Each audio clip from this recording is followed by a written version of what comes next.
l'extérieur on ne pouvait remarquer que la blessure fraîche et superficielle, large d'un doigt à peine, et l'âne restait absolument propre à la marche. C'est ainsi que j'expédiai ma lettre. Le messager que je revis longtemps après, m'assura avoir indiqué la cachette et remis la lettre à Ala ed-Din Pacha, qu'il avait rencontré dans l'armée déjà en marche. Il m'affirma qu'Ala ed-Din lui avait dit que, comme les troupes marchaient directement sur El Obeid, il ne jugeait pas nécessaire de répondre. Et, comme l'homme refusait de marcher avec l'armée, le gouverneur l'avait expédié vers moi à El Obeid pour m'accuser réception de mes nouvelles. La plupart des tribus avaient répondu à l'appel de Madibo et s'étaient réunies à une journée de marche de Dar pour avancer en commun. Le cheikh des Mesria, Abdullahi Ondramo, qui, par crainte pour ses biens, s'était joint pour la forme aux rebelles, m'apporta secrètement cette nouvelle.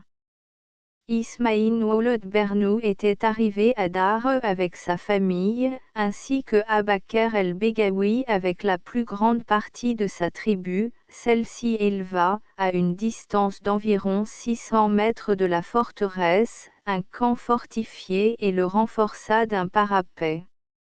Les rebelles étaient arrivés tout près de Dar et tentèrent de nuire une surprise sur le camp du sultan Abakar, mais ils furent repoussés par ces Bessingers avec l'aide de mes gens. Mon plus grand souci était l'obligation d'économiser soigneusement les munitions, il me restait en tout à peine 12 douzaines de cartouches par fusil. C'était trop peu pour m'engager dans un combat sérieux qui aurait pu me coûter la moitié de mes munitions. L'heure de la délivrance que nous attendions étant encore lointaine, je devais songer à me délivrer de mes ennemis si possible d'une manière paisible et à gagner du temps. Je fis avertir secrètement Abdullahi Ondramo, le cheikh des Mesria, qui m'était fidèle et dévoué, qu'il devait engager les chefs des tribus unies à me faire des propositions de paix. La chose devait toutefois leur être présentée comme si cette proposition émanait de lui seul. Il fit ce que je lui demandais et fut lui-même chargé par les assiégeants de me sommer de me rendre.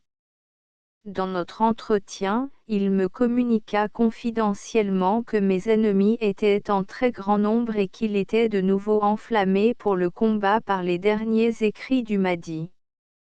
Je lui dis être disposé à capituler. Mais je ne voulais pas remettre ma vie et celle de mes hommes entre les mains de tribus avec lesquelles j'étais en guerre depuis une année. Je ne pouvais et ne voulais traiter qu'avec un envoyé spécial du Mahdi, muni des pouvoirs nécessaires pour discuter les conditions à fixer. Il promit de faire son possible pour que mon offre fût acceptée et nous convînmes de désigner un palmier se trouvant à quelques centaines de pas de la forteresse, sur une place tout à fait libre, comme lieu de conférence. Quelques heures après, Abdullahi Ondramo revint vers moi et m'annonça joyeusement que tous les chefs, maintenant appelés émirs, étaient d'accord sur ma proposition et prêts à traiter. Seul Madibo y était opposé, maintenant la continuation du siège et la reddition par la force. Je fixai notre entrevue pour le lendemain, au lever du soleil, sous l'arbre en question et fis le serment comme Abdullahi Ondramo m'en exprima le désir de la part des émirs, que ceux-ci, dans le cas où les négociations échoueraient, pourraient retourner auprès des leurs sans danger. Je fixai par contre la condition que seuls les émirs, sans aucune suite, devraient se rendre au lieu du rendez-vous. Après le lever du soleil, mon fidèle intermédiaire arriva, les émirs étant déjà sur la place et seul, je m'y rendis accompagné de 2 serviteurs bien armés. Mohamed Effendi Ferg et le cadi voulaient m'accompagner avec une escorte, mais je leur expliquai que les Arabes auraient plus de confiance en moi seul, et que peut-être aussi pourraient-ils craindre une trahison à l'aspect de mon escorte et s'en retourner sans autre forme. Je les priai en conséquence de m'attendre dans la batterie, éloignée de l'arbre de 400 pas environ. Le cheikh Abdullahi Ondramo était parti pour chercher ses compagnons et apparut au bout de quelques minutes avec eux. Je reconnus Ebiobey, de la tribu des Burters, Mohamed Abou Salam de la tribu de Malia, Elou Wolod Jona de la tribu des Beni Alba et Ahmed Noor de la tribu des Abania. Ils me saluèrent d'une façon très cordiale et nous nous assîmes, comme si jamais rien ne s'était passé entre nous. Je fis apporter des dattes par mon jeune domestique non seulement pour leur témoigner une bonne hospitalité, mais avant tout pour leur prouver que, malgré de longs combats et le siège actuel, je disposais encore d'un tel mets de luxe. Je m'informai de Madibo, on me répondit qu'il refusait absolument d'entrer dans les négociations, mais que, si celle-ci aboutissait à un résultat entre nous, il donnait d'avance son adhésion à la majorité. Je leur exposai que j'étais prêt à me rendre au Mahdi, mais qu'on ne pouvait pas me demander de me livrer, moi et mes gens, aux tribus arabes, nos ennemis et qui jusqu'ici avaient été battus par nous. Lequel de vous est réellement le chef? À qui devrais-je remettre les armes, l'argent et toutes mes forces, leur demandai-je, connaissant bien leur jalousie. Ils m'expliquèrent que, comme auparavant, chacun était encore chef de sa tribu, que seul le but de combattre pour le Mahdi et la religion les avait réunis, mais qu'en réalité aucun d'eux n'était placé au-dessus des autres. Après de longs discours, nous tombâmes enfin d'accord, j'enverrai un de mes hommes, un blanc et de plus un Égyptien, auquel deux des leurs seraient adjoints, porteurs d'une lettre adressée au Mahdi à El Obeid, pour lui faire savoir que j'étais disposé à me soumettre. En même temps, Ebiobey posa la condition qu'Omm Cheng devait cesser les hostilités. Puis on se déclara d'accord sur ce point, que, toutes les tribus rentreraient chez elles sans retard et qu'un armistice serait conclu en attendant la réponse du Mahdi. En outre, la population du pays aurait droit de vendre comme auparavant, sur la place libre s'étendant devant la forteresse, ses produits, céréales, bétail, etc. Les conditions posées des deux côtés furent acceptées et nous jurâmes sur le Coran de les observer strictement.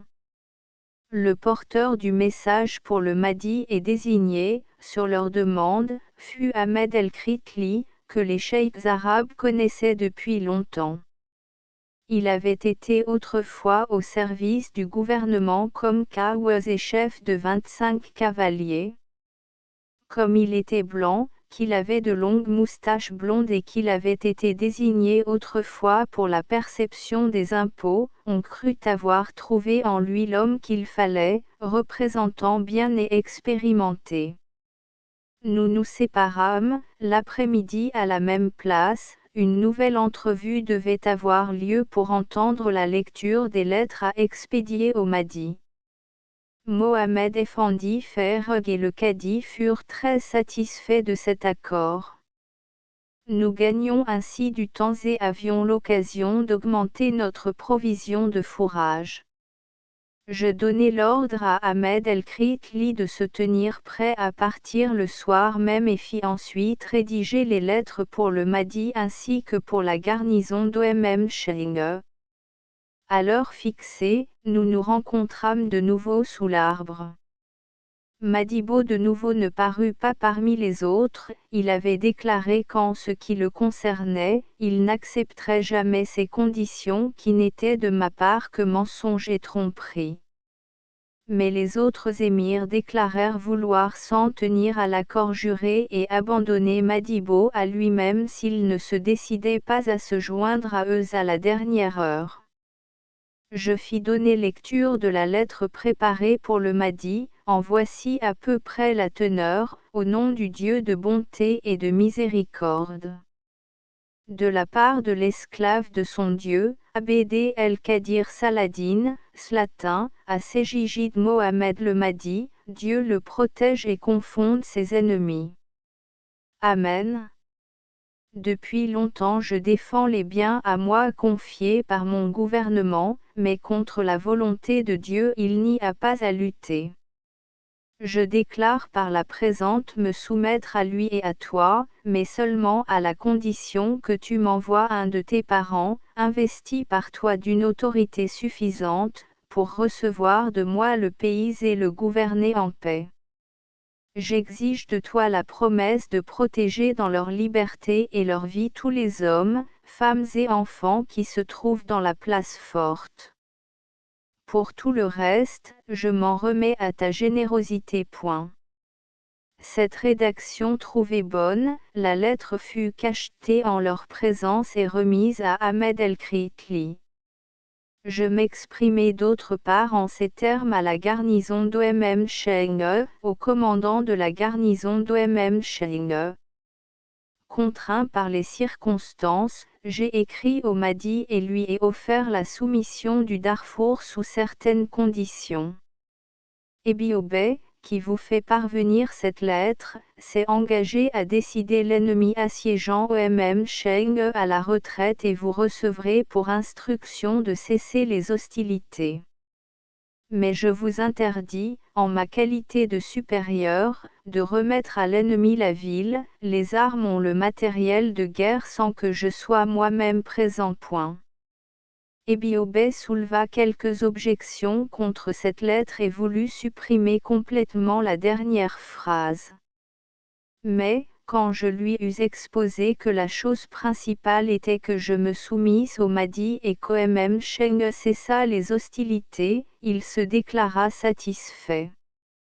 Dans le cours de la journée, je donnai à Ahmed el-Kritli des instructions précises pour qu'il expliquât au Mahdi particulièrement et qu'il fit connaître également à Zogal Bey que la reddition du Darfour se heurterait à des difficultés avant la bataille décisive avec le corps expéditionnaire, c'est pourquoi le résultat de cette rencontre imminente devait être attendu. Ebiobey et Mohamed Abou Salam me demandèrent encore de mettre en liberté les parents de Zogal, ce que je refusai, jusqu'à l'arrivée de l'envoyé du Mahdi. Nos pourparlers étant clos à la satisfaction des deux parties, nous nous séparâmes.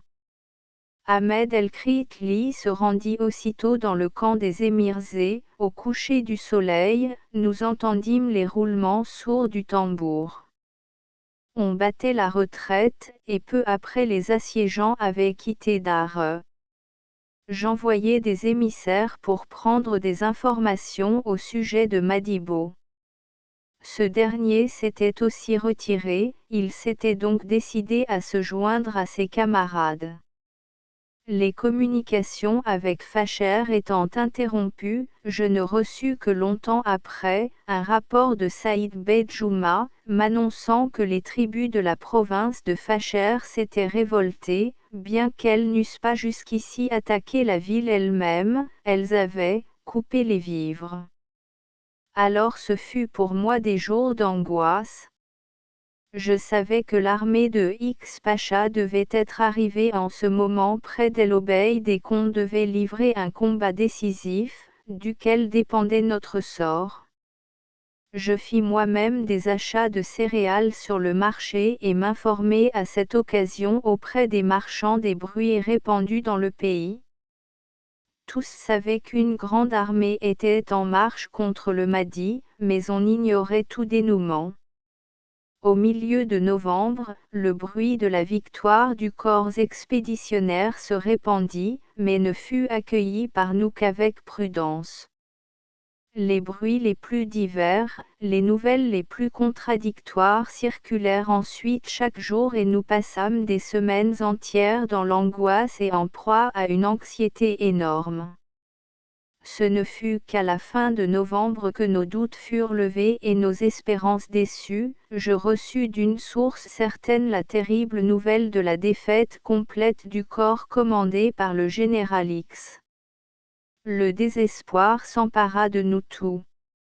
Nous étions livrés à l'ennemi, après avoir enduré tant de fatigues et de peines. Aucun moyen d'échapper à notre sort. Mais la nouvelle n'était-elle peut-être pas fausse ou exagérée? Peut-être pouvions-nous encore nourrir quelque espoir. Malheureusement la nouvelle était exacte. Les détails de l'anéantissement complet de l'armée nous arrivaient toujours plus précis. Nous reçûmes en outre l'avis que Omm Cheng s'était rendu à Zogalbay, nommé par le Mahdi émir de l'Ouest, émir El-Gherb. Le 20 décembre, Ahmed El-Kritli arriva lui-même, vêtu d'une giroube maculée de sang, aux portes de la forteresse. Amené devant moi, il confirma la triste nouvelle, il me dépeignit en couleurs vivantes et terribles l'affreuse débâcle de l'armée de X, à laquelle il avait assisté lui-même. Il m'apportait un écrit de Zogal, dans lequel celui-ci me sommait de me rendre, en même temps il me faisait remettre, comme preuve de la défaite du corps égyptien, plusieurs commissions d'officiers supérieurs, des rapports et les journaux du colonel Farquhar et de O'Donovan. Ahmed El-Kritli me fit part également de la reddition d'Omm Cheng. Zogal se trouvait à Bringal, en compagnie d'Abd Rahman Ouled Ahmed Cherfi, Saïd Abd et Samad, tous deux proches parents du Mahdi, des émirs Omer Ouled Ilia Pacha, Jaber Ouled et Tajijib, Hassan Ouled en Egoumi et d'autres. Il était impossible, et dans quel but du reste, de tenir la chose cachée plus longtemps. Je convoquai donc tous les officiers, le cadi et le ser et Tudjar, chefs des marchands, et, en leur présence, j'ordonnai à Ahmed El-Kritli de recommencer son récit. Lorsqu'il eut terminé, j'invitai les officiers à discuter entre eux et à prendre une résolution sans s'occuper de moi, me réservant d'examiner le résultat de leur décision, et de l'accepter ou de le repousser. Le soir Mohamed Effendi Ferreg et Ibrahim Effendi et Touki, commandant de la batterie, me communiquèrent que les officiers avaient voté à l'unanimité la reddition de la ville au Mahdi ou à Zogalbay. Les motifs sur lesquels ils se basaient étaient les suivants: chacun jusqu'au dernier homme savait que nous n'avions plus à compter sur une délivrance quelconque. L'effectif des troupes régulières à Dar était de 510 hommes, au nombre desquels beaucoup étaient incapables de combattre. En outre, l'esprit des troupes était devenu tel que l'on ne pouvait plus espérer une victoire, même avec un plus grand nombre de soldats. De plus, les munitions étaient insuffisantes pour repousser une attaque sérieuse, et à plus forte raison pour pouvoir prendre l'offensive en cas de succès. Mohamed Ferreg et Ibrahim et Touki me prièrent de bien peser ces motifs et de m'associer à leur décision. D'après leurs convictions, il n'y avait pas d'autre parti à prendre. Je promis d'examiner la chose à fond et leur ordonnai de se présenter le lendemain au lever du soleil. Je passai la nuit sans dormir, on le comprend. Après tant d'efforts et tant de dangers surmontés, j'en étais donc arrivé à me rendre à l'ennemi. Et quel sort m'attendait? J'envisageais ma situation dans ces longues heures d'insomnie. Durant 4 années je m'étais efforcé loyalement de maintenir l'autorité du gouvernement dans la province confiée à ma garde, d'abord, contre les révolutions locales, et plus tard contre le mouvement général du fanatisme, qui avait fait trembler mon pouvoir sur ses bases. Ce nouveau fanatisme s'était emparé de mes officiers et de mes soldats et les avait bientôt complètement dominés, bien qu'ils gardassent cachés devant le monde aussi longtemps que possible leurs véritables sentiments. Si l'expédition de X réussissait, il y avait, pensa-il, de fortes raisons pour croire au relèvement de l'autorité déchue du gouvernement et ils espéraient que des avantages seraient alors accordés à tous ceux qui lui seraient restés fidèles. J'avais mis en œuvre tous mes moyens moraux et physiques pour prouver aux officiers comme aux hommes que le gouvernement serait victorieux. Aujourd'hui on savait que le secours ne viendrait jamais, et la défection se produisait. Combien j'eus à lutter contre l'intrigue au-dedans et au-dehors, et avec quel succès, le lecteur pourra en juger lui-même. Avec le peu de munitions que j'avais en ma possession, je pouvais bien tenir encore quelques heures ou même quelques jours. Mais les officiers et les soldats obéiraient-ils à mes ordres? Ils n'avaient ni le désir, ni le cœur de combattre plus longtemps, car ils savaient aussi bien que moi que tout effort serait vain. Et pourquoi les aurais-je forcés à se sacrifier eux-mêmes, ainsi que leurs femmes et leurs enfants, pour une cause en laquelle ils n'avaient plus de confiance et qui ne pouvait plus être sauvée? En me plaçant à ces différents points de vue, je n'avais plus aucun doute que la capitulation, dans les circonstances présentes, était non seulement logique mais encore inévitable. Étant arrivé à cette conviction, je ne pus détourner mon attention des questions personnelles qui se posaient maintenant pour moi-même. Il m'était pénible de devoir me rendre à un tel ennemi. Je ne craignais certes pas pour ma vie, car pendant les 4 dernières années, je l'avais si souvent mise en jeu que je pouvais être certain que personne n'attribuerait ma résolution à la lâcheté. J'étais absolument certain de pouvoir justifier ma conduite, vis-à-vis de mes supérieurs et de chacun, mais cette pensée en elle-même, de devoir me rendre, m'était désagréable et pénible au plus haut chef. Je devais aussi songer aux suites qu'aurait immédiatement pour moi la capitulation. Européens et chrétiens, je me trouvais seul au milieu de milliers et de milliers de fanatiques révoltés, enivrés par la victoire et dont le plus infime se considérait toujours comme meilleur et plus haut placé que moi. J'avais bien adopté en apparence la religion du pays, afin de détruire l'idée qui avait cours parmi les officiers et les hommes, que le manque de succès de mes efforts était causé par mon absence de foi. Bien que ma tactique eût produit un résultat meilleur que je ne m'y attendais moi-même, les événements me furent en somme très contraires. La nécessité m'avait dicté la démarche que j'avais faite. Bien que je ne prétendisse pas être extraordinairement pieux, j'avais cependant le sentiment d'être aussi bon chrétien que la majorité de ceux qui blâmeraient peut-être mon acte. C'était justement pour cela qu'une vie de tromperie religieuse continuelle me paraissait peu séduisante, et difficile à supporter. D'autant plus que je savais que cet entourage me mettait complètement sous la domination de ce soi-disant saint réformateur religieux, que je devrais non seulement me déclarer mahométan, mais encore remplir le rôle que la soumission m'imposerait et que je devrais me montrer, dans le sens le plus complet du mot, à l'avenir, un mahdiste convaincu de cœur et d'âme.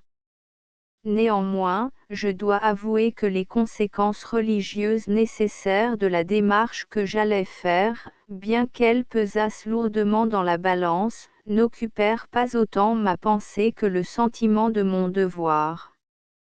Je considérais comme mon devoir de me rendre, parce qu'il ne me semblait pas juste de sacrifier plus longtemps des vies humaines pour une cause qui en était maintenant arrivée à un point tel que le succès restait totalement impossible. D'un autre côté, je n'avais aucun motif et ne voyais pas dans quel but je me laisserais jeter volontairement dans l'esclavage indigne, qui suivrait infailliblement ma soumission. Je songeais plus d'une fois à m'ôter la vie et à mettre fin ainsi d'un seul coup à toutes mes anxiétés. Mais ma nature se révoltait contre cette pensée. J'étais encore jeune, pendant les dernières années, ma vie avait été pleine d'une lourde responsabilité, mais riche aussi en aventures intéressantes, le désir de vivre et d'attendre des jours meilleurs, après des temps difficiles l'emporta enfin. Dieu dans sa bonté infinie m'avait tant protégé dans mes combats continuels que cela touchait au merveilleux, il remplissait mon cœur d'un espoir faible, peut-être que lui, le Dieu miséricordieux, me soutiendrait et me protégerait encore. Telles furent les pensées qui m'assaillirent durant ces heures sombres et pleines d'angoisse jusqu'à ce que l'aube du jour, de ce jour probablement le plus gros de ma vie, en conséquence, arriva et me força à prendre une résolution. J'étais convaincu qu'il n'y avait pas d'autre issue que la soumission, devant, pour ainsi dire, devenir l'esclave de ceux auxquels j'avais commandé et obéir à ceux qui étaient placés bien au-dessous de moi, je devais avant tout m'armer de patience, de beaucoup de patience. Si je pouvais réussir à sauvegarder ma vie et à reconquérir ma liberté, je pourrais peut-être plus tard, par mon expérience et par ce que j'aurais appris dans ces circonstances, me rendre utile au gouvernement, au service duquel je me trouvais encore. C'est avec cette résolution que je me levai et que je revêtis peut-être la dernière fois pour bien des années, afin que l'honneur restât intact, l'uniforme que je devrais échanger bientôt sans doute contre la blouse du madiste, simple changement de vêtements, mais quel changement dans ma vie! J'étais décidé à aller jusqu'au bout et me donner comme tâche nouvelle d'utiliser ma ruse contre mes nouveaux maîtres, qui resteraient vainqueurs. Mohamed Farag et Ibrahim et Touki arrivèrent à l'heure fixée, je leur montrai la lettre de Zogal. Ils m'invitaient, si j'étais réellement disposé à conclure la paix et à me rencontrer avec lui le 23 décembre 1883 à Shria, il me remettrait alors l'écrit du Mahdi qui m'était destiné. Il s'engageait, en cas de soumission, à épargner provisoirement ma vie, ainsi que celle des hommes, femmes et enfants se trouvant dans la forteresse et à les protéger.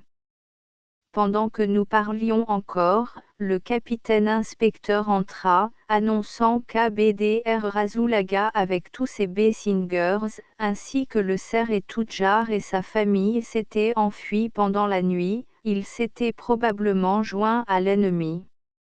Ma résolution étant prise, cette nouvelle me laissa indifférent.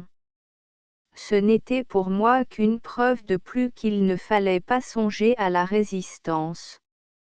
Je fis venir mon secrétaire et lui dictai une lettre pour Zogal, lettre dans laquelle je lui annonçai ma soumission et lui promettais de me rencontrer avec lui à Shria, à la date fixée.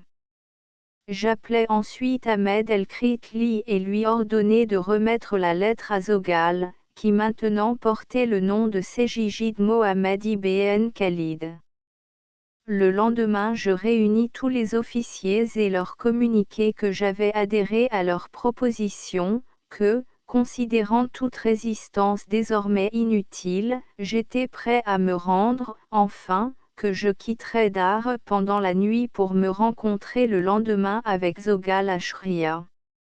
J'étais décidé à n'être accompagné que du cadi. Je leur donnai l'ordre à tous de veiller sur la forteresse pendant mon absence et d'attendre mon retour, puis je les remerciai. J'avais la gorge serrée du dévouement et de l'esprit de sacrifice dont ils avaient fait preuve pour le gouvernement et pour l'attachement qu'ils m'avaient témoigné. Nous nous séparâmes après nous être serré la main. Je donnai aussi mes derniers ordres aux fonctionnaires civils et les saluai. Après minuit, je quittai Dar avec mon Kaawaz, accompagné du cadi Wawlad el-Bekir, du sultan Abakar el-Begawi, d'Ismaïn Wawlad Bernou et de Moslim Wawlad Kabashi, qui, fidèle à sa promesse, resta avec moi jusqu'à la fin. J'avais passé, pendant mon séjour au Darfour, bien des heures mauvaises, mais ce voyage fut le plus pénible. Nous suivîmes notre route en silence, chacun songeait au temps écoulé, envisageant l'avenir sous de sombres couleurs. Comme l'aube pâlissait, nous prîmes quelque repos. Le déjeuner apporté par un serviteur resta intact. Nous continuâmes notre route. Arrivé dans le voisinage de Shria, j'envoyai un cavalier en avant pour qu'il s'informe si Zogal était déjà arrivé. Il revint bientôt, Zogal était là depuis la veille au soir, tout prêt à me recevoir. Quelques minutes après, je descendis de cheval, et Zogal me serra contre sa poitrine après les formules de salutation d'usage, m'affirmant son amitié constante. Lorsque nous nous fûmes assis, il me remit la lettre du Mahdi. Celui-ci m'annonçait la nomination de Sejjid Mohamed Khalid comme émir El-Gherb, émir de l'Ouest, et m'accordait son pardon complet. Le Mahdi avait chargé son cousin de me traiter selon ma qualité, il lui avait recommandé de n'agir qu'avec douceur et indulgence envers les anciens fonctionnaires du gouvernement. Après que j'eus fini de lire la lettre, Zogal m'assura que je n'avais obtenu le pardon du Mahdi que grâce à son intervention et qu'il ferait certainement son possible pour rendre ma situation aussi agréable qu'il le pourrait. Puis les émirs venus avec Zogal me furent présentés, parmi eux je reconnus Omer Ouled Ilia, Djaber Ouled Tajijib, ainsi que Hassan Ouled Negoumi. Après que nous eûmes mangé, la table était richement servie, Zogal ou plutôt Sejjid Mohamed Khalid donna ses ordres pour marcher sur Dahre. Un peu avant notre départ, Mohamed Aga Soliman, un de mes officiers resté à Dahre, sans s'occuper de moi, s'avança vers son nouveau chef, qui le salua très cordialement. C'était un de ces officiers que le gendre de Zogal m'avait nommé autrefois, pour avoir conclu alliance secrète avec lui. Mohamed Khalid, me prenant à part, s'informa de ses parents et de sa famille. Quand je lui eus affirmé que tout allait très bien, mais que les premiers étaient en prison, il me remercia et me dit qu'il approuvait complètement la voie que j'avais suivie pour ma propre conservation et dans l'intérêt des deux parties. Comme nous campions vers le soir dans le voisinage de Dahre, beaucoup d'habitants de la ville ainsi que quelques fonctionnaires et officiers vinrent au-devant de nous pour saluer Zogal. Ils avaient déjà adopté comme vêtement la gioueb des mahdistes. J'eus bientôt l'explication de cette rapide métamorphose, pendant que je m'étais mis en route pour Shria. Le matin du 23 décembre, Mohamed Khalid avait fait avancer du côté de Dahre ces gens qui se trouvaient à Bringal, sous les ordres de Sejjid Abd et Samad et qui avaient été largement renforcés par les habitants du pays. Il leur avait fait prendre position au sud de la ville à peu près à l'endroit où se trouvaient autrefois les maisons du vizir Ahmed Chetta. Aussitôt après son arrivée, Abd et Samad avaient sommé la garnison et les habitants de Dahre, en les assurant de la paix, de se mettre en relation avec lui. Là-dessus, beaucoup d'entre eux s'étaient aussitôt rendus et avaient reçu gratuitement les nouveaux vêtements dans lesquels ils venaient maintenant à notre rencontre pour saluer leur nouveau maître. Je passai de nouveau une nuit triste et sans sommeil, on était au moment de Noël. Noël, cette belle fête que célébraient dans la patrie lointaine les gens heureux, tandis que moi, vaincu, solitaire et perdu, je devais livrer à l'ennemi le reste des troupes qui m'avaient été confiées. Pendant cette nuit, mon âme fut remplie de tristesse, je déplorais mon sort et me plaignis qu'il ne m'eût pas été accordé, comme à tant de mes camarades, de tomber au champ d'honneur. Cette journée au moins m'aurait été épargnée. Ces heures ont été certainement les plus pénibles de ma vie. Le lendemain matin, Ogal fit son entrée dans la ville, il reçut les honneurs des troupes et fit défiler devant lui mes soldats ainsi que les siens propres qui se trouvaient sous les ordres d'Abédé et Samad. Puis il donna aussitôt l'ordre de délivrer ses parents qu'il salua et auxquels il promit une indemnité pour les souffrances qu'il avait endurées. Ensuite, il se rendit dans sa maison située hors de la forteresse, fit déposer les armes aux soldats, par compagnie, ce qui eut lieu en sa présence et sans retard, puis il occupa la batterie avec ses gens. Maintenant seulement, il était rassuré. Maintenant il tenait dans ses mains, la ville et le pays. Il exigea, au nom du Mahdi, le serment de fidélité des gens qui accouraient en masse auprès de lui, et plus tard aussi, des officiers et des soldats rassemblés sous ses ordres. Madibo, qui s'était joint à Abédé et Samad, à Bringal, et qui était arrivé avec lui à Dahre, me suivit dans la maison qui me fut indiquée. Nous nous saluâmes et je l'invitai à s'asseoir. Tu parais irrité contre moi et me reproches de ne t'avoir pas été fidèle, mais écoute mes paroles. J'ai été élevé par Emiliani au poste de grand cheikh de ma tribu. Plus tard, je suis allé au Bar el Arabe où l'appel du Mahdi m'est parvenu, je suis un Mahométan croyant et je l'ai suivi. J'ai vu le Mahdi, j'ai entendu ses leçons, j'ai reconnu sa mission, j'étais présent lors de sa merveilleuse victoire sur Youssouf el-Chelali, j'ai cru et je crois encore en lui. Je comprends que toi, appuyé par tes troupes, tu n'es pas voulu te rendre, nous avons combattu et chacun cherchait son avantage, j'ai combattu le gouvernement et non pas ta personne, Dieu sait que je n'ai pas oublié ton affection pour moi, arrache l'épine de ton cœur et sois mon frère. Je ne te garde pas rancune à cause de ta conduite, lui répondis-je, et si j'avais nourri quelque haine contre toi, tes paroles m'auraient réconcilié. Je te remercie, dit Madibo, que Dieu te donne la force et de même qu'il t'a protégé jusqu'à présent, il te protégera encore. Certainement, lui répondis-je, j'ai confiance en lui. Mais il me paraîtra difficile de me faire à ma nouvelle situation, il le faudra bien pourtant. Non pas, pourtant. Je ne suis qu'un arabe, mais écoute mes paroles. Sois docile et patient, pratique avant tout cette vertu, car Allah Ma'a est sabirin, Dieu est avec les patients. Mais je suis venu pour t'adresser une demande. Si tu es véritablement un frère pour moi, je te prie d'accepter de ma part, en signe d'amitié fidèle, mon propre cheval. Tu le connais de vieille date, c'est Sakreljida, l'autour des poules. Sans attendre de réponse il se leva et sortit.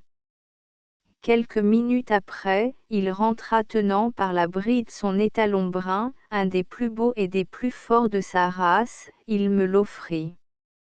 Je le pris par le licou. Je ne t'offenserai pas, lui dis-je, en refusant ton présent, mais, en ce moment, je n'ai guère besoin d'un chevalet, probablement, je n'aurai plus besoin de monter beaucoup à l'avenir. Qui le sait? Nous avons coutume de dire, Eli Amrotawil Bishouf Kessir, qui vit longtemps, voit beaucoup.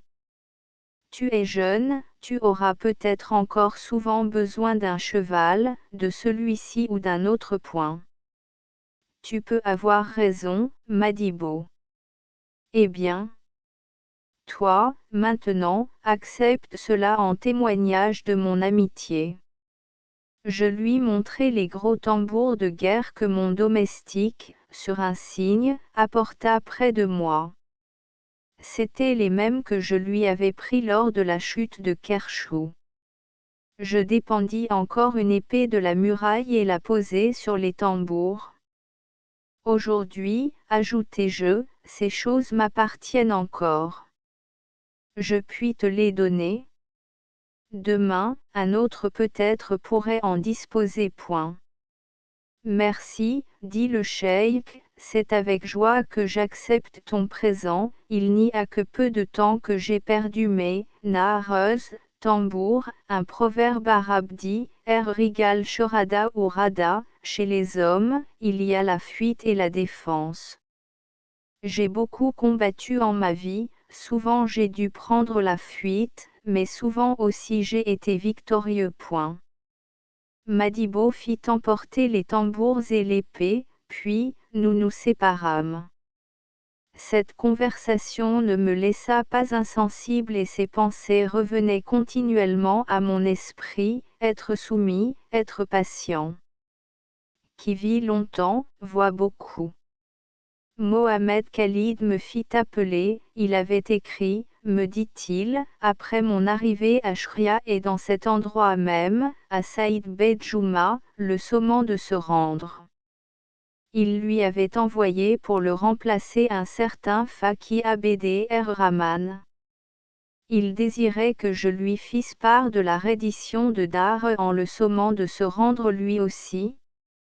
Je lui expliquai que je n'avais plus aucun secrétaire à mon service et qu'un tel écrit, après la reddition de Dar, ne pouvait revêtir qu'un caractère absolument privé. Je le priais en conséquence d'agir à son gré, ne refusant pas toutefois d'apposer ma signature. Ainsi fut fait. Il remit la lettre à un ancien officier de la garnison de Facher qui avait été présent lors de la reddition et lui donna l'ordre de partir sur le champ. Le lendemain Mohamed Khalid commença à s'assurer du butin. Il ordonna à tous ceux qui, pendant le combat, étaient restés à Dar et qu'il considérait comme ranima neuf, butin de guerre, de quitter leurs maisons et de se rassembler sur la place du marché, devant le poste de police.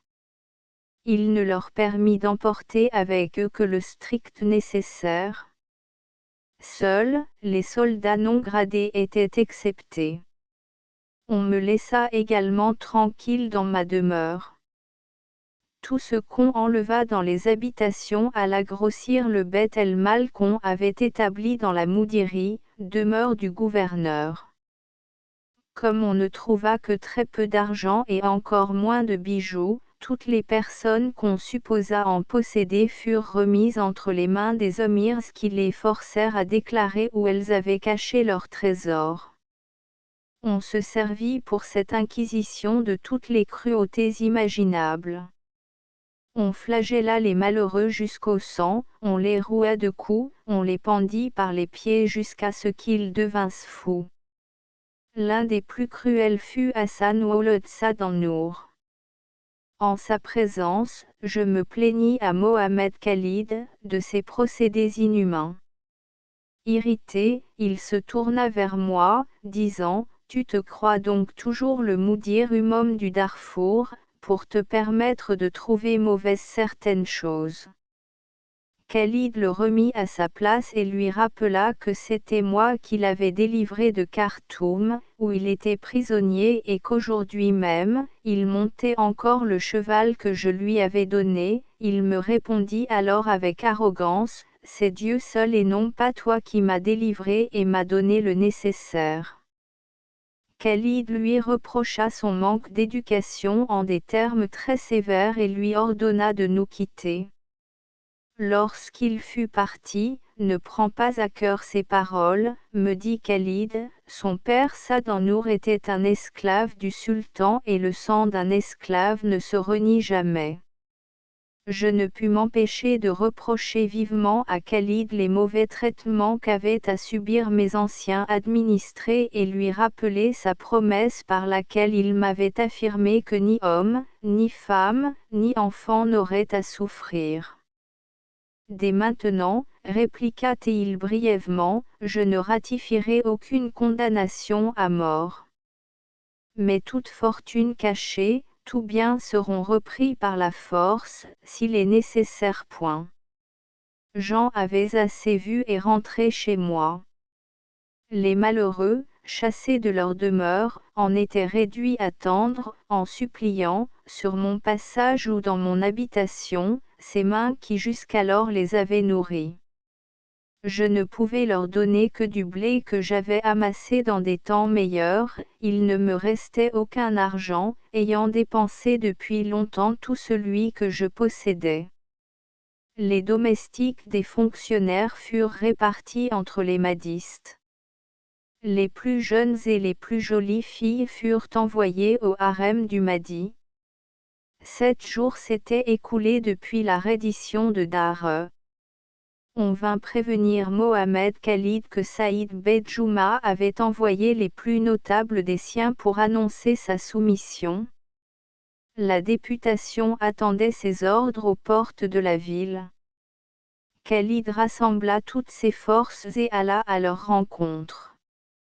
L'ambassade se composait de Omer Ouled Doro accompagné de quelques-uns de ses officiers, ainsi que de Ali Effendi Shermi, président du tribunal, Hanafi el-Qoureshi, Kadimom Afacher, Ali Bey Kabir etc.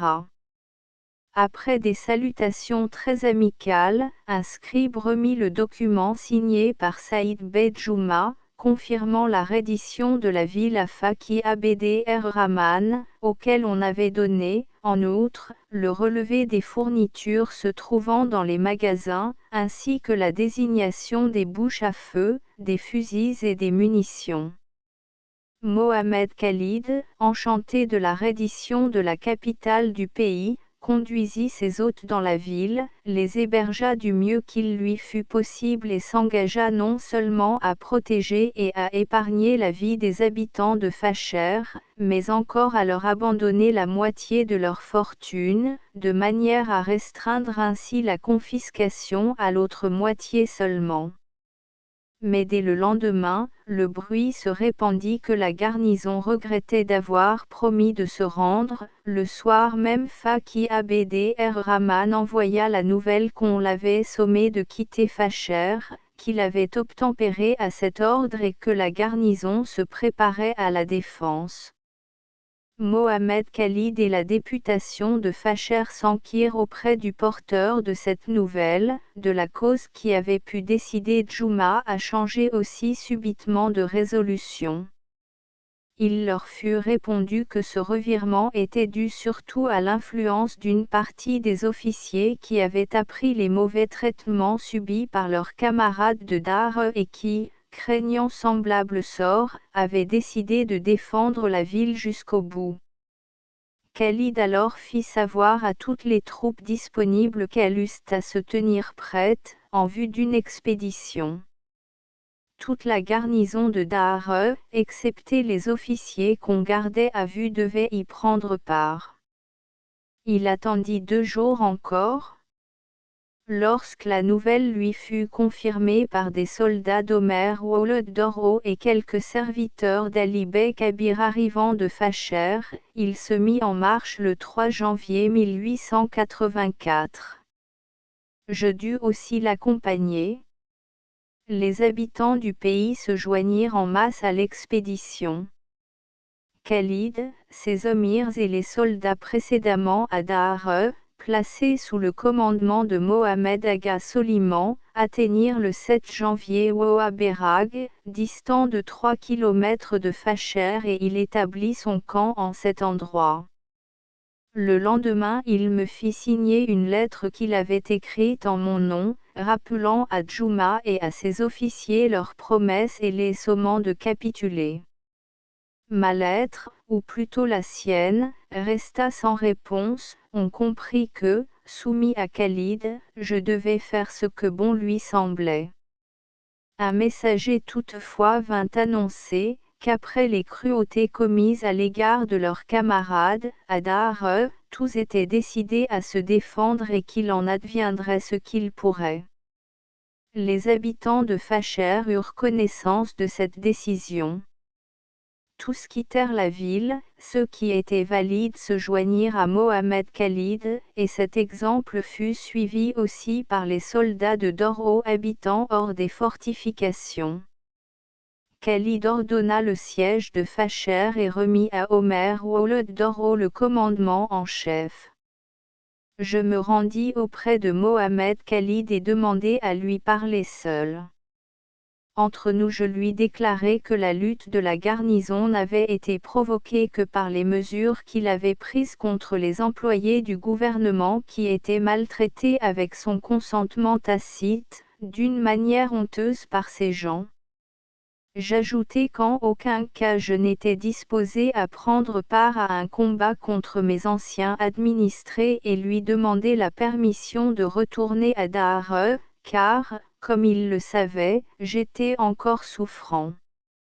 Il m'assura que, grâce à l'affection qu'il me portait et parce qu'autrefois j'avais été son supérieur, il ne tiendrait pas compte de mes paroles trop vives, puis, il finit par me permettre de rentrer à Dahre, après toutefois que je lui eus promis de m'abstenir de toute intrigue et de toute action perfide à son égard. À cette occasion, il me montra quelques lettres qui m'avaient été adressées, mais qu'il avait ouvertes.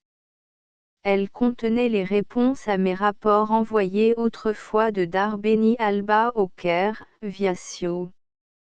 On avait chargé des Arabes de me les apporter au Darfour, contre bonne récompense. Dès leur entrée dans le pays, ces messagers avaient été faits prisonniers par les Arabes Seyyadia et remis à Khalid, lors de son arrivée près de Fasher. Il me permit de prendre connaissance de ces missives qui toutes étaient de date très ancienne.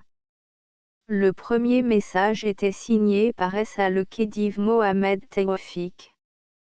Il m'exprimait sa satisfaction de mes services, me conseillait de ne pas me relâcher dans l'accomplissement de mes devoirs et m'annonçait qu'il allait envoyer une armée au Kordofan sous les ordres du général X, lequel assurément rétablirait sous peu la paix dans le pays. La seconde lettre venait du président du Conseil des ministres, Nubar Pacha. Il m'exprimait aussi sa satisfaction à mon égard et me faisait part également de l'expédition conduite par X. Quelques lignes de Zobeir Pacha me priaient de lui donner des nouvelles de la famille de son fils Soliman, dont j'ai raconté la mort. Zobeir m'envoyait ses meilleures salutations. Soliman n'avait eu, à ma connaissance, qu'un fils. J'avais remis ce dernier, ainsi que sa mère, aux soins d'Omer Ouled Doro qui devait, à la première occasion, les faire conduire chez les parents de Zobeir, habitant les bords du Nil.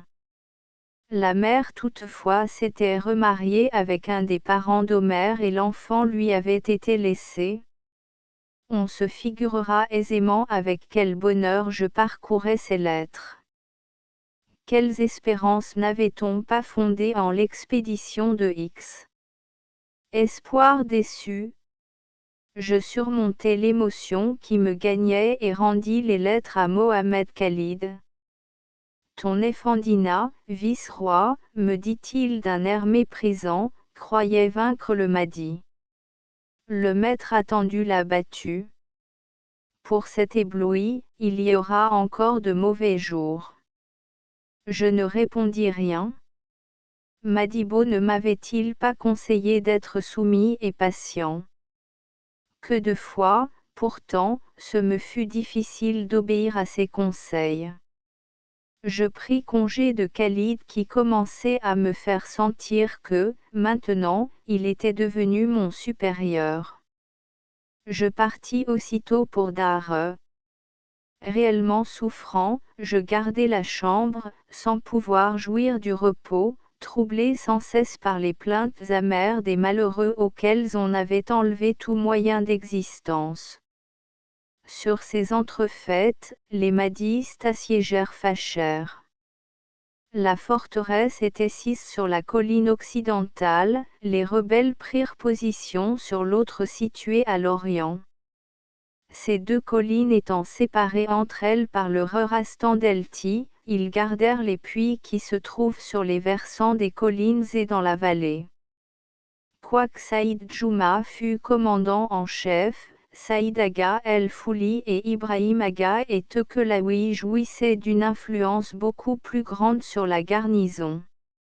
Le premier, el-Fouli, avait combattu à mes côtés à Chaka. Lorsqu'il avait été blessé, je l'avais envoyé se soigner au milieu des siens. À Facher, le second était renommé pour sa vaillance.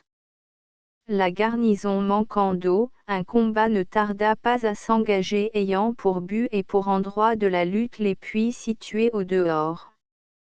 Djouma avait bien à sa disposition plus de 100 Remington, mais il était loin d'en posséder le même nombre que les mahdistes. Néanmoins, après un sérieux combat, la garnison réussit à chasser l'ennemi des puits et à les garder en son pouvoir. Les rebelles durent se retirer jusqu'à Ouaberag. Des secours ne tardèrent pas à parvenir à Khalid de Cap Kabia, par le major Adam Amir qui s'était rendu, et qui envoya le commandant des Bessingers, Bebeke Ould El Hadj, avec des soldats et des munitions. Il attaqua de nouveau Facher, s'empara des puits et repoussa la vaillante garnison. Celle-ci tenta à plusieurs reprises, et d'une façon héroïque de chasser l'agresseur, ce fut en vain. Le 15 janvier, après 7 jours d'une lutte passionnée, elle dut se rendre à Mercy. Mohamed Khalid, vainqueur, fit son entrée dans la capitale. Les armes furent livrées et la forteresse occupée. De même qu'à Dahre, les perquisitions commencèrent et les cruautés commises furent encore plus atroces. Saïd Djouma pour lui-même s'en tira, en somme, assez heureusement. La plus grande partie de sa fortune fut confisquée, il est vrai, mais, sans mauvais traitement aucun, il fut banni, lui et les siens.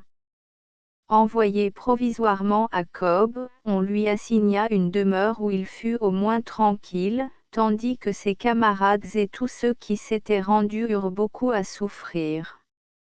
Le major Hamada Effendi, ayant déclaré ne rien posséder, fut accusé par une de ses esclaves d'avoir caché de l'argent et de l'or. Conduit devant Khalid, celui-ci le traita de « chien d'infidèle ». Le major lui répliqua en l'appelant « misérable dongolais ». Furieux, Khalid ordonna de le fouetter jusqu'à ce qu'il indiquât où était caché son trésor.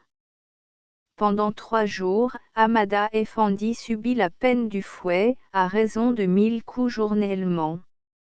Ce fut en vain, un morceau de bois se serait plutôt ému. Aucun aveu ne sortit de sa bouche. Quand on lui demandait de livrer son argent, il répliquait invariablement « Eh ? Oui, j'en ai de l'argent, j'en ai de l'or, mais mon trésor est enterré et il reposera avec moi, en paix, sous la terre. » Mohamed Khalid fit cesser enfin cette torture et remit le blessé, à moitié mort, à la garde de ses ennemis, les Mimas. Ceux-ci eux-mêmes ne purent qu'admirer la fermeté d'un tel homme qui était trop fier pour avouer, même au prix de sa délivrance.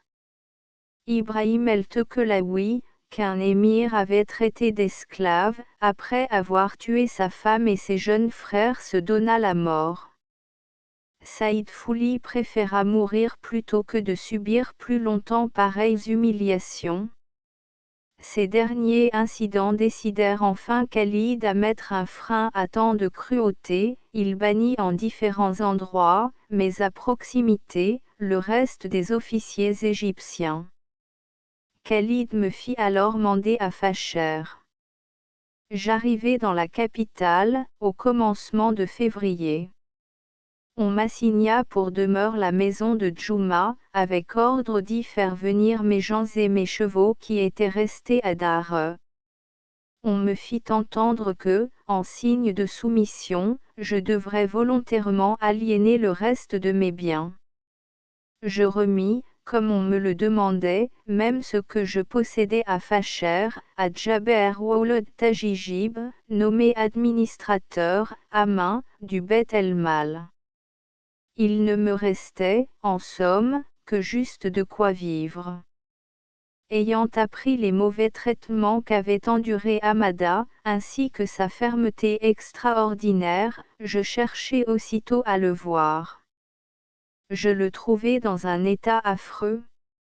Les blessures dont tout son corps était couvert, suppuraient et, chose horrible à dire, ses ennemis les lavaient chaque jour avec de l'eau froide mêlée de sel et de poivre, espérant que la douleur lui arracherait enfin un aveu. Ils ne purent rien en tirer. Je courus chez Khalid, lui décrivis la situation de Hamada et le priai de vouloir bien confier à mes soins le major. Il est infidèle, répliqua Théil, il tient caché sa fortune, il m'a offensé publiquement, il doit expier ses fautes et mourir comme un misérable point. Je le suppliai alors, au nom et en souvenir de notre ancienne amitié, de me remettre le malheureux. Bien, dit-il enfin d'un ton moqueur, mais à la seule condition que tu te prosternes devant moi, pour lui point. Il n'y a pas au Soudan chose plus humiliante qu'une prosternation. Le sang me monta à la tête.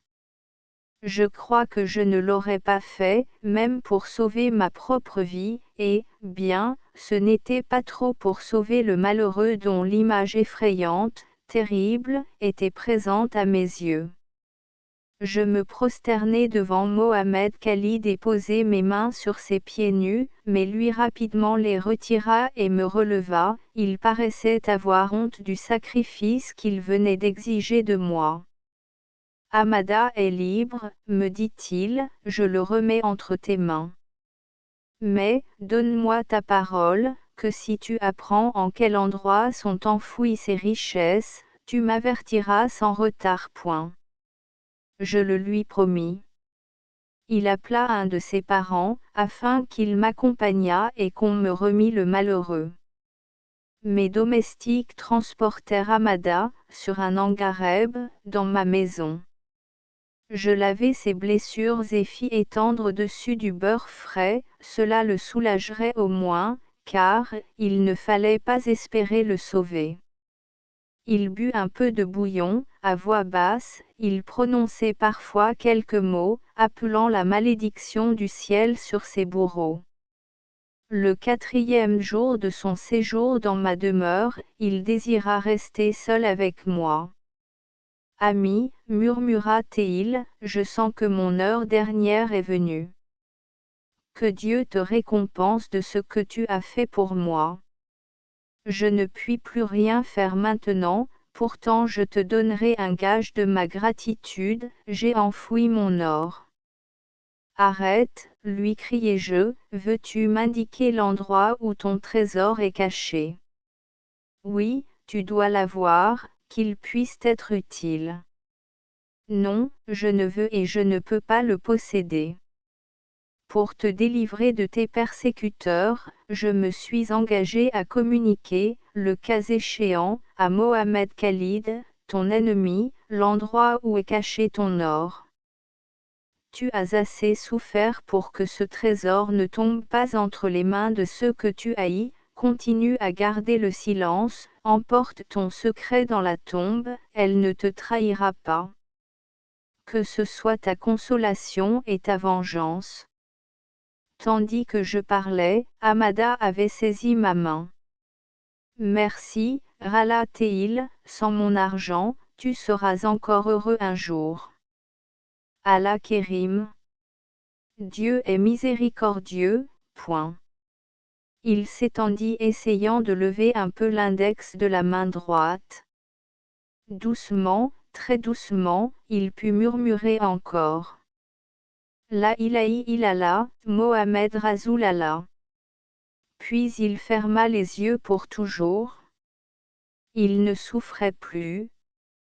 Les yeux mouillés de larmes, je contemplais ce cadavre. Que m'était-il réservé, jusqu'à ce que, à mon tour, j'entre enfin aussi dans le repos éternel. J'appelai mes domestiques et fis chercher quelques hommes dévoués. On lava le corps et on l'enveloppa dans un linceul que j'avais fait apporter. Sur ces entrefaites, j'allais avertir Mohamed Khalid de la mort de Hamada. Est-ce qu'il ne t'a pas indiqué l'endroit où est caché son trésor, me demanda-t-il aussitôt. Non, lui répondis-je, cet homme avait trop de volonté pour livrer son secret, je n'ai rien appris point. Que Dieu le maudisse, s'écria l'émir. Puisqu'il est mort chez toi, enterre-le, quoiqu'il n'ait mérité que d'être jeté, comme un chien, sur un tas d'immondices. Je m'éloignai et fis ensevelir le corps près de ma maison, après qu'on eut récité les prières usuelles. Mohamed Khalid était doué d'un esprit très rusé. Autant il se montra dur envers les fonctionnaires du gouvernement, autant il agit avec douceur envers la population.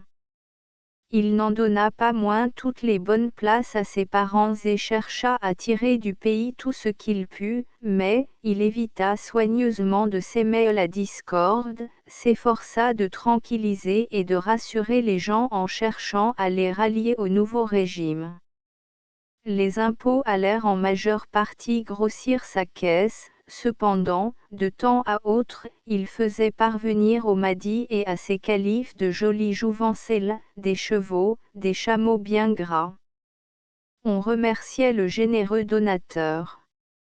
Il mit sa maison sur un grand pied et épousa Maïrem Ijabési, suraînée d'Ibrahim, sultan du Darfour, bien qu'elle fût âgée de 50 ans. Elle avait en sa possession plus de 100 esclaves des deux sexes, intelligents et bien élevés, elle-même était capable du reste de conduire avec dignité la maison d'un riche sultan soudanais. Khalid trouva tout à fait inutile même de feindre de mettre en pratique le renoncement aux biens de ce monde. Tous les soirs il y avait chez lui de grands festins, et la nombreuse compagnie n'y manquait pas de célébrer le Mahdi, de féliciter et de louer l'Amphitryon. Une lettre, très vieille de date, me parvint à cette époque. Elle venait du Caire et m'avait été adressée par le moudir de Damgole. Il me recommandait de concentrer des troupes à Facher, m'enjoignant de remettre le Darfour aux descendants directs des rois de cette province, Abd Shoukour ibn Abd Rahman Chatou, de me rendre à Damgole avec tous mes soldats et le matériel de guerre. Ce fils de roi, qui se trouvait encore à Damgole, n'avait pu trouver ni le chemin, ni les moyens de parvenir jusqu'à moi, et même si on l'avait écouté à temps, cela n'aurait rien pu changer à la face des choses. Une concentration complète des troupes à Facher aurait déjà été rendue impossible par l'opposition des officiers et des soldats. D'autre part, si l'effectif de mes hommes avait été suffisamment élevé pour me permettre de quitter le pays avec tout le matériel de guerre, à plus forte raison aurais-je pu y rester et, en tout cas, mieux servir le gouvernement que le timide Abd Shoukour. Je demandai à Khalid qui m'avait remis la missive la permission d'envoyer quelques lignes à mes partisans et de les remettre à l'arabe qui avait apporté le message et qui était assuré du retour. Khalid y consentit, mais, comme c'était à prévoir, ma lettre ne parvint jamais à son adresse. Je passai mon temps très tranquille, chez moi, sans voir beaucoup de monde, attendant du Mahdi les ordres concernant ma personne. Au milieu de mai, Mohamed Khalid m'apprit que le Mahdi, à cause soi-disant du manque d'eau, avait quitté El Obeid et s'était retiré à Reras. Il exprimait le désir de faire ma connaissance et m'ordonnait de faire mes préparatifs de voyage. À cette époque survint la reddition de la province du Bahr el-Ghazal par l'Upton Bey. En même temps que Khalid, le Mahdi avait nommé Karamala, émir du Bahr el-Ghazal, et l'avait envoyé dans cette province. Karamala habitait autrefois chez son frère Korgozoi, qui était commandant des Bessingers de Lapton Bay. Ayant appris la nouvelle de la rébellion du Mahdi, il quitta le pays avec le consentement de son frère et se dirigea sur El Obeid où le Mahdi le reçut avec tous les honneurs possibles. Nommé émir, il rentra dans sa province. Son frère et les Bessingers qu'il commandait, la plupart des fonctionnaires du gouvernement et enfin le remplaçant de la Upton, Arbab Zobeir, autrefois si fidèle, se joignirent à lui. Lapton Bay abandonné dut capituler sans combat. Si le soulèvement n'avait pas été fomenté par ces gens, mais bien par les tribus nègres de la province, Lapton aurait pu tenir pendant des années, en raison surtout du manque d'union des dites tribus. Trahi par les siens, il ne lui était resté, à lui qui était connu pour sa bravoure, qu'à se rendre à l'ennemi, sans même tirer un coup de fusil. Mohamed Khalid manifesta le désir que je pris avec moi Saïd Bey Djouma, alors encore à Kob, je me déclarai toujours prêt à le satisfaire, malgré les intrigues qu'autrefois ce dernier avait suscitées à mon égard.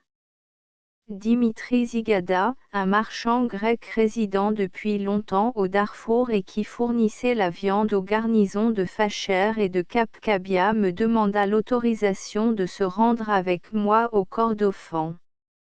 Mohamed Khalid auquel j'en référai donna son consentement. Dimitri avait à réclamer du gouvernement, pour ses livraisons 8,000 litres, 207,000 francs environ.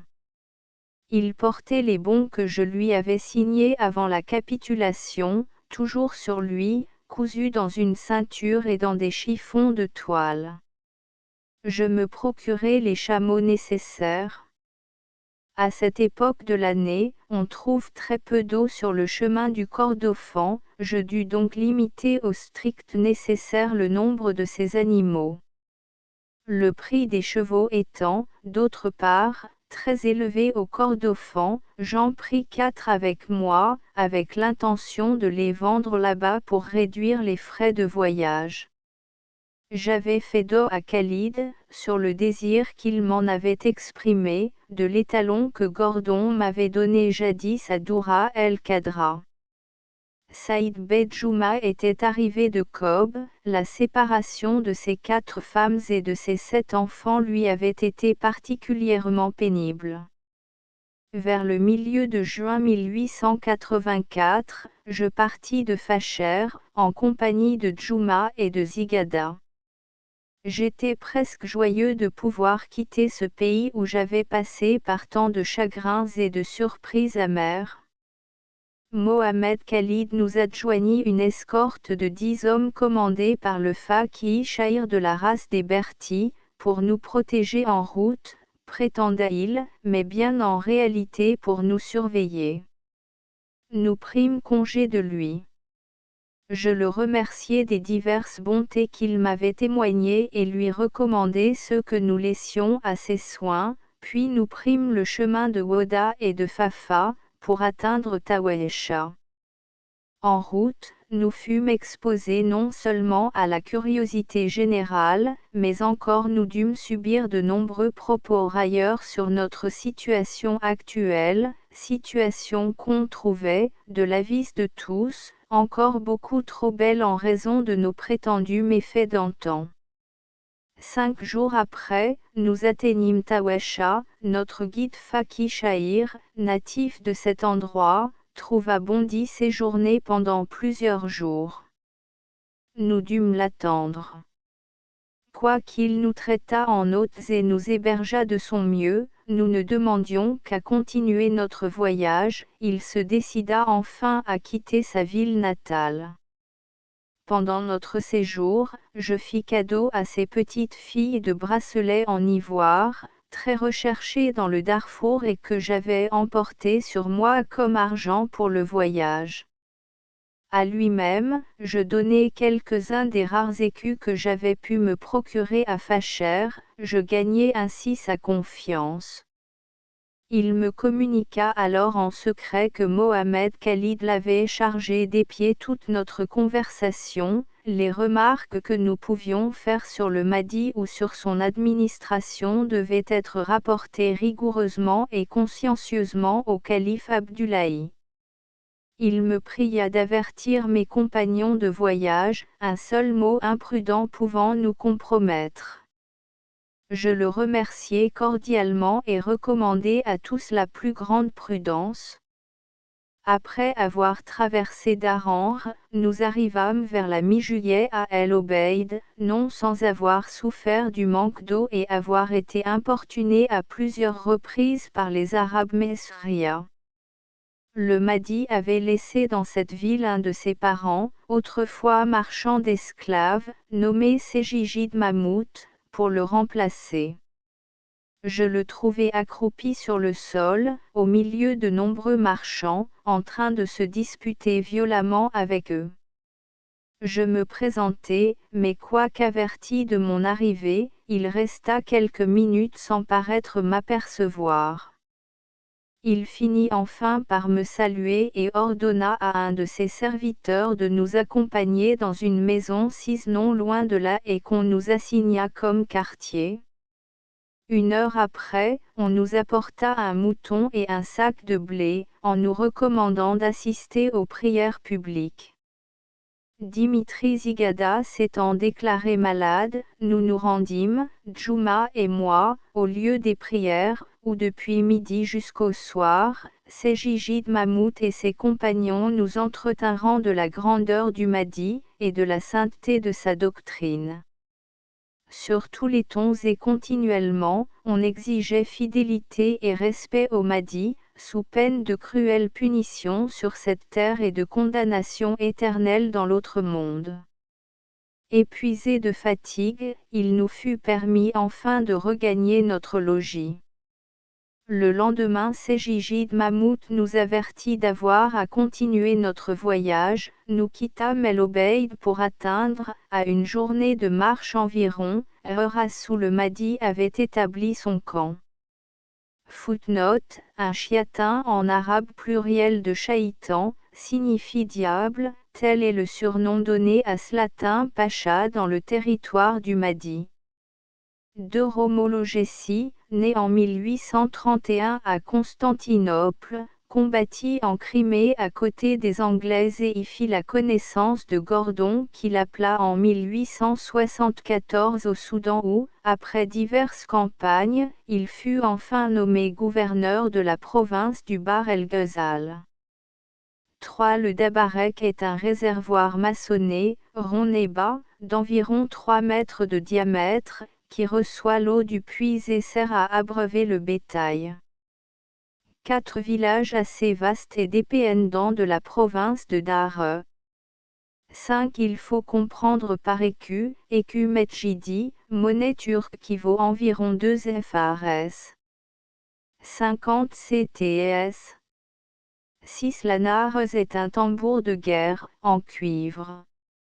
La nugara représente un tambour immense fait avec un tronc d'arbre creusé et couvert des 2 côtés d'une peau tannée. L'umbea est une dent d'éléphant creusée. 7. Mahdi signifie chez les musulmans, le Rédempteur attendu pour la fin des temps, celui qui remplira de justice le monde qui auparavant était rempli d'iniquité. 8. La formule consacrée de la baïa, du serment, est la suivante, au nom de Dieu clément et miséricordieux. Nous promettons à Dieu, aux prophètes, à notre Mahdi et à toi, de nous confier en Dieu, de ne jamais douter de lui, de ne jamais voler, de ne commettre ni adultère, ni faux témoignage, et de ne pas nous montrer ingrats à ses bienfaits. Nous te promettons de renoncer au monde et de ne jamais abandonner la guerre sainte. 9. D'après Mohamed Ibn Tarer, on fait une distinction entre le faïd, c'est-à-dire le butin d'un pays qui s'est soumis sans résistance, et le ranima, c'est-à-dire le butin de guerre. Le Mahdi ne reconnaissait que le principe du ranima, c'est-à-dire le pillage absolu. End of the Project Gutenberg e-book Fer et Feu au Soudan, Vol 1 of 2 Updated editions will replace the previous one. The all editions will be renamed. Creating the works from print editions not protected by US copyright law means that no one owns a United States copyright in these works, so the Foundation, and you, can copy and distribute it in the United States without permission and without paying copyright royalty. Special rule, set forth in the general terms of use part of this license, apply to copying and distributing Project Gutenberg symbol marque commercial electronic works to protect the Project Gutenberg symbol marque commercial concept and trademark. Project Gutenberg is a registered trademark, and may not be used if you charge for an e-book, except by following the terms of the trademark license, including paying royalty for use of the Project Gutenberg trademark. If you do not charge anything for copy of this e-book, complying with the trademark license is very easy. You may use this e-book for nearly any purpose such as creation of derivative works, report, performance and research. Project Gutenberg e-books may be modified and printed and given away. You may do practically anything in the United States with e-books not protected by US copyright law. Redistribution is subject to the trademark license, especially commercial redistribution. Start, full license. The full Project Gutenberg license. Please read this before you distribute or use this work to protect the Project Gutenberg symbol marque commercial. Mission of promoting the free distribution of electronic works, by using or distributing this work, or any other work associated in any way with the phrase Project Gutenberg, you agree to comply with all the terms of the full Project Gutenberg symbol marque commercial license available with this file or online at www.gutenberg.org/licence. Section 1. General Terms of Use and Redistributing Project Gutenberg symbol marque commercial electronic works. 1.a By reading or using any part of this Project Gutenberg symbol marque commercial electronic work, you indicate that you have read, understand, agree to and accept all the terms of this license and intellectual property, trademark / copyright, agreement. If you do not agree to abide by all the terms of this agreement, you must cease using and return or destroy all copy of Project Gutenberg symbol marque commercial electronic works in your possession. If you paid a fee for obtaining a copy of or access to a Project Gutenberg symbol marque commercial electronic work and you do not agree to be bound by the terms of this agreement, you may obtain a refund from the person or entity to whom you paid the fee as set forth in paragraph 1.e.8. 1.b Project Gutenberg is a registered trademark. It may only be used on or associated in any way with an electronic work by people who agree to be bound by the terms of this agreement. There are a few things that you can do with most Project Gutenberg symbol marque commercial electronic works even without complying with the full terms of this agreement.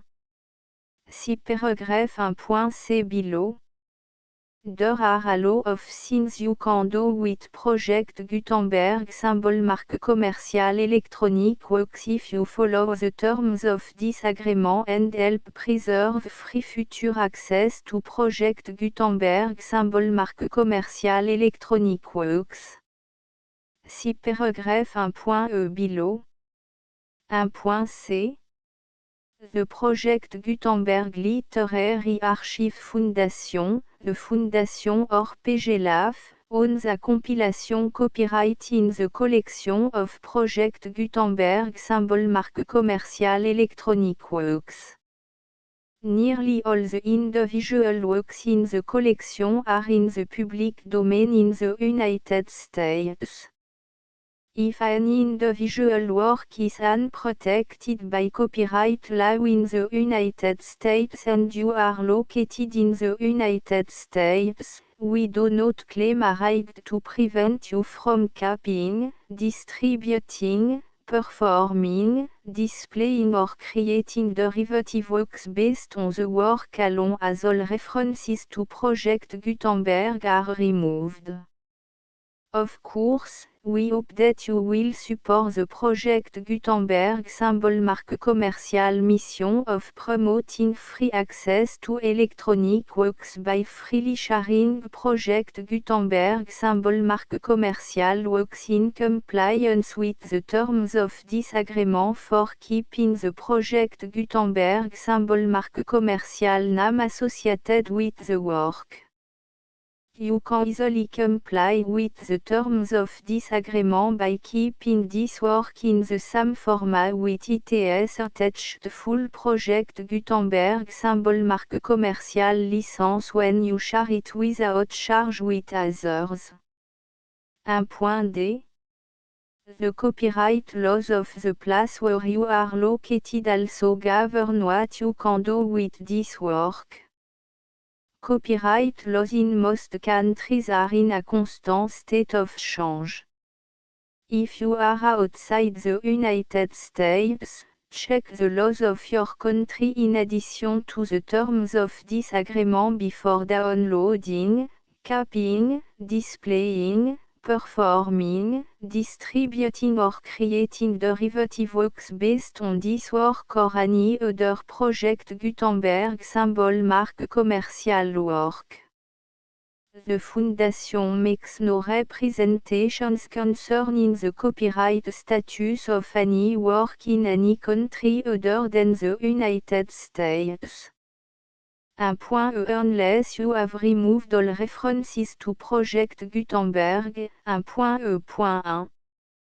The following sentence, with active links to, or other immediate access to, the full Project Gutenberg symbol marque commercial license must appear prominently whenever any copy of a Project Gutenberg symbol marque commercial work, any work on which the phrase Project Gutenberg appears, or with which the phrase Project Gutenberg is associated, is accessed, displayed, performed, viewed, copied or distributed. This ebook is for the use of anyone anywhere in the United States and most other parts of the world at no cost and with almost no restriction whatsoever.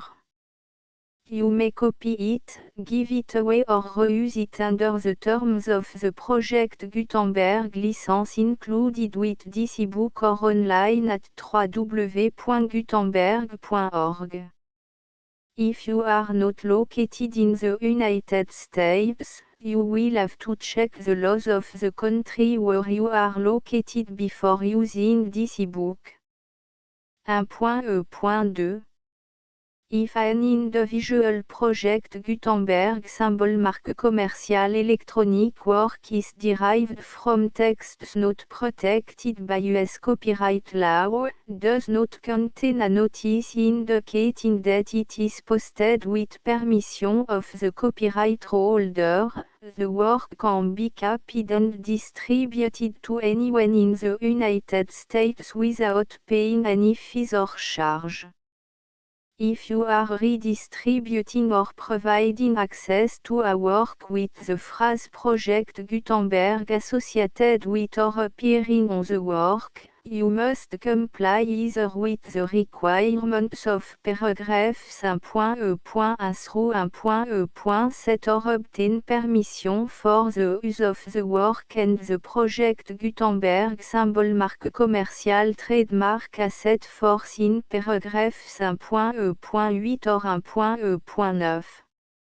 1.e.3 If an individual project Gutenberg symbol marque commerciale electronic work is posted with the permission of the copyright holder, your use and distribution must comply with both paragraphs 1.e.1 through 1.e.7 and any additional terms imposed by the copyright holder. Additional terms will be linked to the project Gutenberg symbol marque commerciale license for all works posted with the permission of the copyright holder found at the beginning of this work. 1.e.4 Do not unlink or detach or remove the full project Gutenberg symbol marque commerciale license terms from this work, or any file containing a part of this work or any other work associated with project Gutenberg symbol marque commerciale. 1.e.5 Do not copy, display, perform, distribute or redistribute this electronic work, or any part of this electronic work, without permanently displaying the sentence set forth in paragraph 1.e.1 with active links or immediate access to the full terms of the project Gutenberg symbol marque commerciale licence. 1.e.6 You may convert to and distribute this work in any binary, compressed, marked up, non-proprietary or proprietary form, including any word processing or hypertext form. However, if you provide access to or distribute copy of a project Gutenberg symbol marque commerciale work in a format other than plain vanilla ASCII or other format used in the official version posted on the official project Gutenberg symbol marque commerciale website, www.gutenberg.org you must, at no additional cost, fee or expense to the user, provide a copy, a means of exporting a copy, or a means of obtaining a copy upon request, of the work in its original plain vanilla ASCII or other form. Any alternate format must include the full project Gutenberg symbol marque commerciale licence as specified in paragraph 1.e.1.